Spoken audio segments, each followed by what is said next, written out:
Hello बच्चों, let us read the question. The question says which one of the following plots represent the variation of gravitational field F on a particle with distance r due to a thin spherical shell of radius capital R. R is measured from the center of the spherical cell. So the key concept involved in this question is a Gauss law. देखो Gauss हमें क्या कहता है, Gauss theorem जो होती है basically Gauss हमें ये कहता है कि स्फेरिकल शेल में हम जो है फील्ड इंटेंसिटी जब निकालते हैं तो तीन चीज़ें होती है, ठीक है. एक मैं कहती हूँ कि we have to find the intensity.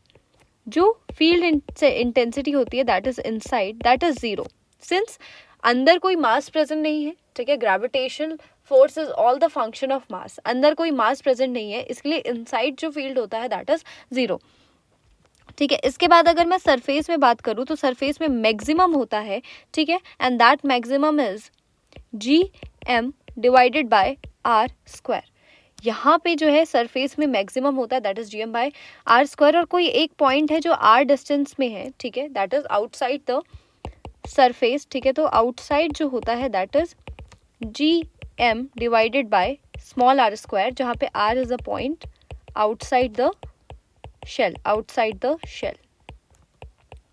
तो अगर मैं ग्राफ देखूं, देखो अगर मैं y एक्सिस में, ठीक है, इंटेंसिटी को लूं और x एक्सिस में अगर मैं r यानी कि डिस्टेंस को लूं जहाँ पे मैं देख रही हूँ, तो मैं कहूँगी भाई कि जो r डिस्टेंस है, ठीक है, दैट इज r डिस्टेंस, मतलब कि सरफेस तक तो ये जीरो रहने वाला है, तो यहाँ पे तक तो जीरो होगा.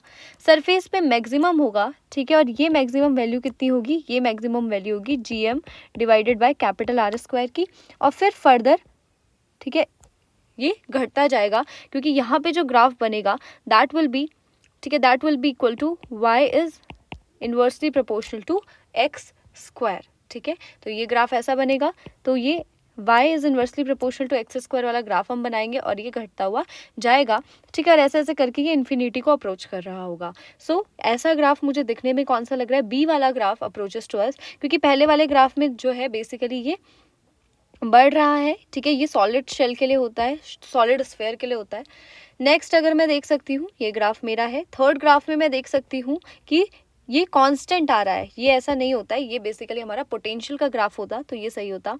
And the final is also incorrect, so the final answer will be option B. I hope you understood it well. All the best. Thank you.